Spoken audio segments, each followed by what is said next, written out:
کله نبی علیہ الصلوۃ والسلام وفات شو، الله څه غمجنه ورځ ونه چې کله نبی علیہ الصلوۃ والسلام وفات شو. صحابه کرام وی کنه وی په کومه ورځ چې نبی علیہ السلام مدینه منورې ته راغی، وی قسم په الله چې په مدینه منوره کې به د څه شي ته کتل هغه به خوشحاله، د مدینه منورې کوڅې خوشحاله وي، د مدینه منورې بوټي خوشحاله. خو چې په کومه ورځ نبی علیہ السلام وفات شو کنه، په مدینه منوره کې توره تیاره وه، هر شي ته به چې د کتل هغه غمجن و، چې هر څیز ته به د کتل هغه خفه و. نو نبی علیہ السلام چې په کومه ورځ وفات شو، ابوبکر رضی الله عنه نبی علیہ السلام چېرته لېږلی و، په اجازت باندې بار ته تللی و. د عمر رضی الله تعالی عنه دماغو بالکل کار پرېښود، کار یې پرېښودو، توره یې راواغسته او داسې کړس یې وله ورکړو، منبر ته وختو. وی خلک وی دا منافقین، وی دا منافقین وی چې نبی علیہ السلام وفات شوی دی، وی زه دا خبره خو دې څوک وکړي، وی زه دې سر وم سر. وی نبی علیہ الصلوۃ والسلام د الله ملاقات له تللی، څنګه چې موسی علیہ السلام کوهي طور ته تللی و. نبی علیہ السلام وفات شوی نه دی، دا وی د منافقینو یو پروپاګانډه خوره کړې ده. دماغ یې کار پرېښود د عمر رضی الله تعالی عنه. علی رضی الله تعالی عنه بېهوشه شو، بس هغه بېهوشه پروت دی. عثمان رضی الله تعالی عنه چاړه شو، د جومات په یو ګوټ کې ناست دی، څوک چې ترې نه څه تپوس کوي بس ښه نه ښه نه، خبرې نشي کولی، چاړه دی، د جومات په یو ګوټ کې ناست دی. ابوبکر رضی الله تعالی د بار نه راغی، صحابه کرامو نه یې تپوس وکړو، وی زما محبوب څنګه دی، زما محبوب څنګه دی؟ صحابه کرامو یې نشو ویلی. وی ولې نشي ویلی؟ وی چې سوای عمر توره رایستلې ده، عمر توره رایستلې، څوک نوم نشي اخیستی.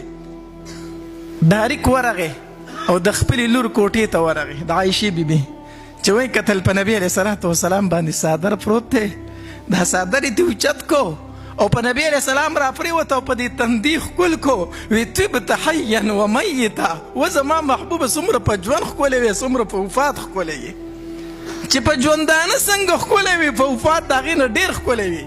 په دې تندي باندې نبي علیہ الصلوۃ والسلام ښکل کو، علیہ الصلوۃ والسلام یې په دې تندي ښکل کو او طبت حیا و میتا، څومره چې په مرګ به ژوند ښکلی وي، د هغې نه زیات په څه باندې ښکلی یي؟ په مرګ باندې ښکلی یي. او بیا بار ته راووتو مسجد ته، چې مسجد ته راووتو، عمر رضی الله تعالی عنه ته وی راکوز شه د منبر نه، وی نه کوزېږم، وی راکوز شه، وی نه کوزېږم. ابوبکر رضی الله عنه جومات ته سیټ ته لاړ او خطبه یې وویله او دا آیتونه یې وویل، وی وما محمد الا رسول قد خلت من قبله الرسل افإن مات او قتل انقلبتم على اعقابكم ومن ينقلب على عقبيه فلن يضر الله شيئا. نبی علیہ الصلوۃ والسلام چې دا پیغمبر دی، بنده دی، د الله بنده دی او رسول دی، صرف باقی ذات هغه د الله ذات دی. کو نبی علیہ السلام د دنیا نه لاړو، تاسو به څه کوئ؟ دین اسلام به پرېږدئ. دا آیتونه یې وویلو. عمر رضی الله تعالی یوازې پاتې شو، ټول خلک لاړ، چا ته کېناستو؟ ابوبکر رضی الله. عمر رضی الله عنه فرمایي وی قسم په الله په دغه ورځ باندې وی ما د آیتونه چې واورېدم ما چې دا نن نازل شو، چېرته وی د ذهنه مې د آیتونه وتي وو، ما چې دا نن نازل شو.